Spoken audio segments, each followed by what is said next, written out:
The supreme function of statesmanship is to provide against preventable evils.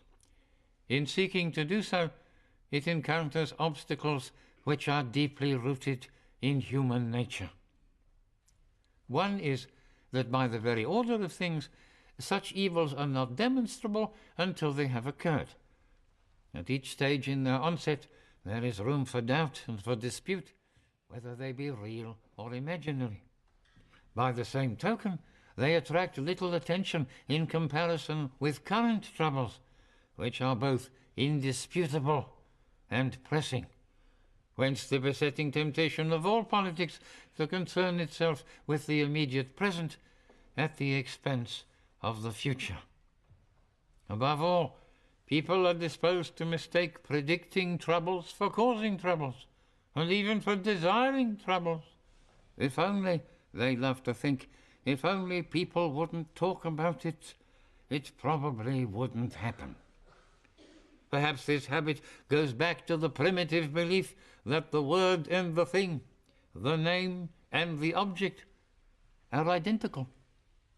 At all events, the discussion of future grave but, with effort, now avoidable evils is the most unpopular and at the same time the most necessary occupation for the politician. Those who knowingly shirk it deserve and not infrequently receive the curses of those who come after. A week or two ago, I fell into conversation with a constituent, a middle-aged, quite ordinary working man employed in one of our nationalised industries. After a sentence or two about the weather, he suddenly said, "If I had the money to go, I wouldn't stay in this country." I made some deprecatory reply to the effect that even this government wouldn't last forever, but he took no notice and continued, "I have 3 children, all of them been through grammar school and 2 of them married now with family. I shan't be satisfied till I have seen them all settled overseas. In this country, in 15 or 20 years' time, the black man will have the whip hand over the white man." I can already hear the chorus of execration. How dare I say such a horrible thing? How dare I stir up trouble and inflame feelings by repeating such a conversation? The answer is that I do not have the right not to do so. Here is a decent, ordinary fellow Englishman who in broad daylight in my own town says to me, his Member of Parliament, that this country will not be worth living in for his children. I simply do not have the right to shrug my shoulders and think about something else. What he is saying, thousands and hundreds of thousands are saying and thinking, not throughout Great Britain perhaps, but in the areas that are already undergoing the total transformation to which there is no parallel in 1,000 years of English history. In 15 or 20 years, on present trends, there will be in this country 3.5 million Commonwealth immigrants and their descendants. That is not my figure. That is the official figure given to Parliament by the spokesman of the Registrar General's office. There is no comparable official figure for the year 2000, but it must be in the region of 5 to 7 million, approximately 1/10 of the whole population, and approaching that of Greater London. Of course, it will not be evenly distributed from Margate to Aberystwyth, and from Penzance to Aberdeen. Whole areas, towns and parts of towns across England will be occupied largely and wholly by different sections of the immigrant and immigrant-descended population. As time goes on, the proportion of this total who are immigrant descendants, those born in England, those who arrived here by exactly the same route as the rest of us, will rapidly increase. Already, by 1985, the native born will constitute the majority. It is this fact, above all, which creates the extreme urgency of action now, of just that kind of action which is hardest for politicians to take. Action where the difficulties lie in the present, but the evils to be prevented or minimized lie several parliaments ahead. The natural and rational first question with the nation confronted by such a prospect is to ask, how can its dimensions be reduced? Granted it be not wholly preventable, can it be limited, bearing in mind that numbers are of the essence? The significance and consequences of an alien element introduced into a country or population are profoundly different according to whether that element is 1% or 10%. The answers to the simple and rational question are equally simple and rational. By stopping or virtually stopping further inflow and by promoting the maximum outflow. Both answers are part of the official policy of the Conservative Party. It almost passes belief that at this moment 20 or 30 additional immigrant children are arriving from overseas in Wolverhampton alone every week. And that means 15 or 20 additional families of a decade or two hence. Those whom the gods wish to destroy, they first make mad. We must be mad. Literally mad as a nation to be permitting the annual inflow of some 50,000 dependents who are for the most part the material of the future growth of the immigrant-descended population. It is like watching a nation busily engaged in heaping up its own funeral pyre. So insane are we that we actually permit unmarried persons to immigrate for the purpose of founding a family with spouses and fiancés whom they have never seen. Let no one suppose that this flow of dependence is about to tail off automatically. On the contrary, even at the present admission rate of only 5,000 a year by voucher, there is sufficient for a further 25,000 dependents per annum ad infinitum, without taking into account the huge reservoir of existing relations in this country. And I am making no allowance at all for fraudulent entry. In these circumstances, nothing will suffice but that the total inflow for settlement should be reduced at once to negligible proportions, and that the necessary legislative and administrative measures be taken without delay. I stress the words for settlement. This has nothing to do with the entry of Commonwealth citizens any more than of aliens into this country for the purposes of study or of improving their qualifications, like, for instance, the Commonwealth doctors, who, to the advantage of their own countries, have enabled our hospital service to be expanded faster than would otherwise have been possible. They are not, and never have been, immigrants. I turn to re-emigration. If all immigration ended tomorrow, the rate of growth of the immigrant and the immigrant-descended population would be substantially reduced. But the prospective size of this element in the population would still leave the basic character of the national danger unaffected. This can only be tackled while a considerable proportion of the total still comprises persons who entered this country during the last 10 years or so. Hence the urgency of implementing now the second element of the Conservative Party's policy, the encouragement of re-emigration.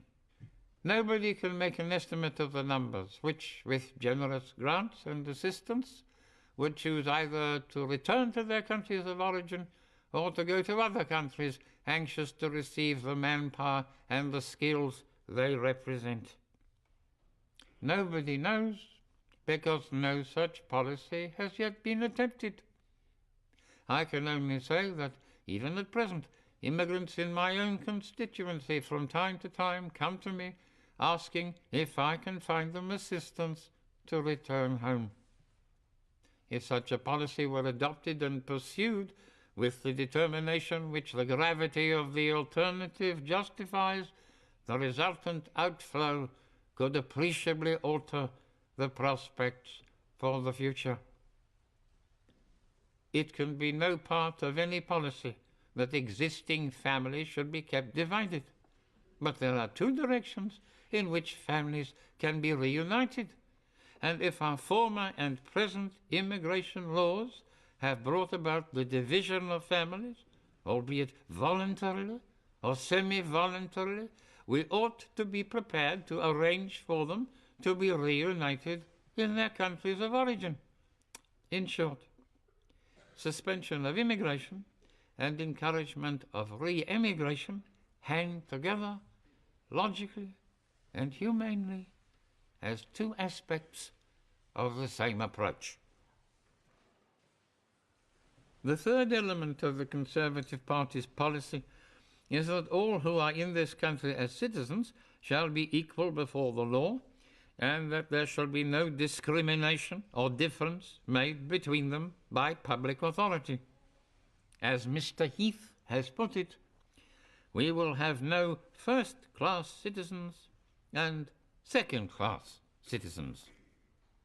This does not mean that the immigrant and his descendants should be elevated into a privileged or special class, or that any citizen should be denied his right to discriminate in the management of his own affairs between one fellow citizen and another, or that he should be subjected to inquisition as to his reasons and motives for behaving in one lawful manner rather than another. There could be no grosser misconception of the realities than is entertained by those who vociferously demand legislation, as they call it, against discrimination, whether they be leader writers of the same kidney and sometimes on the same newspapers as those which year after year in the 1930s tried to blind this country to the rising peril which confronted it, or archbishops who live in palaces faring delicately with the bedclothes pulled right up over their heads. They have got it exactly and diametrically wrong. The discrimination and the deprivation, a sense of alarm and of resentment, lie not with the immigrant population, but with those among whom they have come and are still coming. This is why to enact legislation of the kind before Parliament at this moment is to risk throwing a match onto gunpowder. The kindest thing that can be said about those who propose and support it is that they know not what they do. Nothing is more misleading than to compare the Commonwealth immigrant in Britain with the American Negro. The Negro population of the United States, which was already in existence before the United States became a nation, started literally as slaves and were later given the franchise and other rights of citizenship, to the exercise of which they have only gradually and still incompletely come. The Commonwealth immigrant came to Britain as a full citizen, to a country which knew no discrimination between one citizen and another, and he entered instantly into the possession of the full rights of every citizen, from the vote to free treatment under the National Health Service. Whatever drawbacks attended the immigrants, and there were drawbacks which did not and do not make admission into Britain by hook or crook appear less than desirable, arose not from the law or from public policy or from administration, but from those personal circumstances and accidents which cause and always will cause the fortunes and experience of one man to be different from another's. But while to the immigrant, entry to this country was admission to privileges and opportunities eagerly sought, the impact upon the existing population was very different. For reasons which they could not comprehend, and in pursuance of a decision by default on which they were never consulted, they found themselves made strangers in their own country. They found their wives unable to obtain hospital beds in childbirth, their children unable to obtain school places, their homes and neighbourhoods changed beyond recognition, their plans and prospects for the future defeated. At work, they found that employers hesitated to apply to the immigrant worker the standards of discipline and competence required of the native-born worker.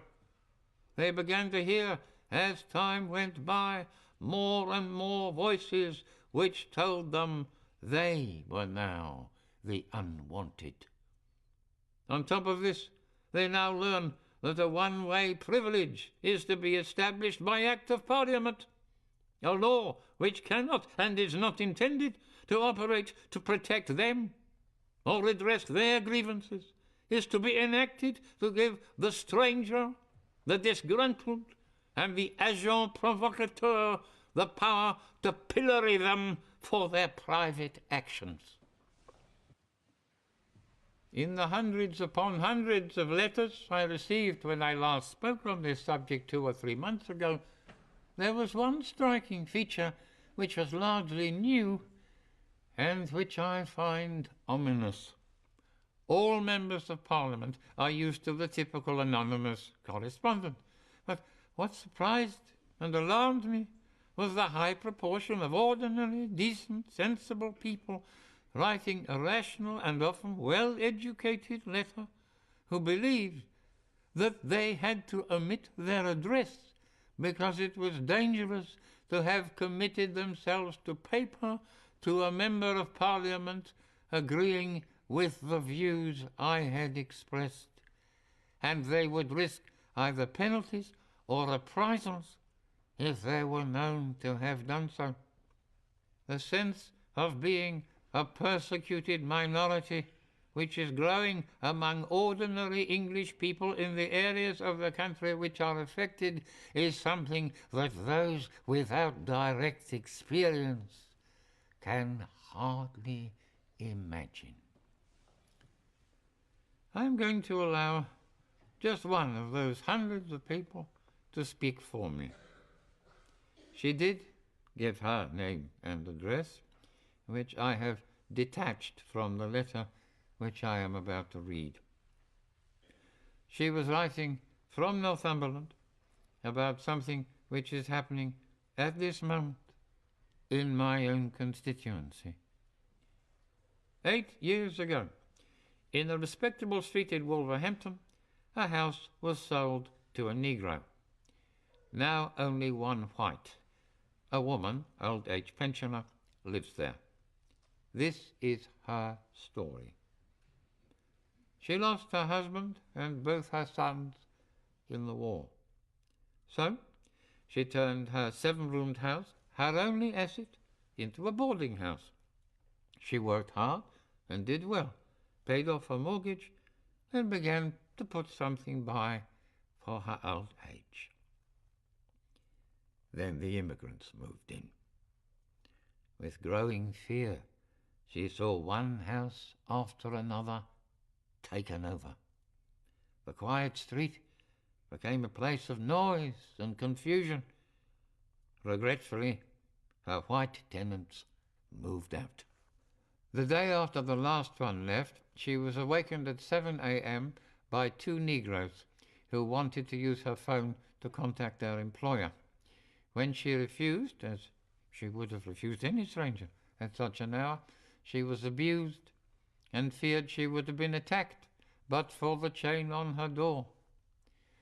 Immigrant families have tried to rent rooms in her house, but she always refused. her little store of money went, and after paying her rates, she has less than £2 per week. She went to apply for a rate reduction and was seen by a young girl who, on hearing she had a 7-roomed house, suggested she should let part of it. When she said the only people she could get were Negroes, the girl said, "Racial prejudice won't get you anywhere in this country." So she went home. The telephone is her lifeline. Her family pay the bill and help her out as best they can. Immigrants have offered to buy her house at a price which the prospective landlord would be able to recover from his tenants in weeks or at most a few months. She is becoming afraid to go out. Windows are broken. She finds excreta pushed through her letterbox. When she goes to the shops, she is followed by children, charming, wide grinning pickaninnies. They cannot speak English, but one word they know. Racialist, they chant. When the new race relations bill is passed, this woman is convinced she will go to prison. And is she so wrong? I begin to wonder. The other dangerous delusion from which those who are willfully or otherwise blind to realities suffer is summed up in the word integration. To be integrated into a population means to become, for all practical purposes, indistinguishable from its other members. Now, at all times where there are marked physical differences, especially of colour, integration is difficult, though, over a period, not impossible. There are among the Commonwealth immigrants who have come to live here in the last 15 years or so many thousands whose wish and purpose is to be integrated and whose every thought and endeavour is bent in that direction. But to imagine that such a thing enters the heads of a great and growing majority of immigrants and their descendants is a ludicrous misconception and a dangerous one to boot.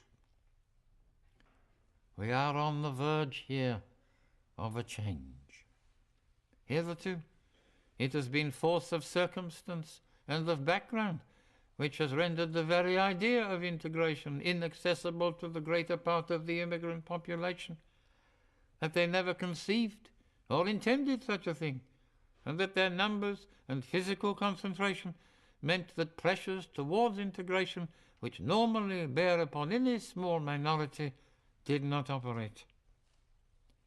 Now we are seeing the growth of positive forces acting against integration, of vested interests in the preservation and sharpening of racial and religious differences with a view to the exercise of actual domination, first over fellow immigrants and then over the rest of the population. The cloud, no bigger than a man's hand, that can so rapidly overcast the sky, has been visible recently in Wolverhampton and has shown signs of spreading quickly.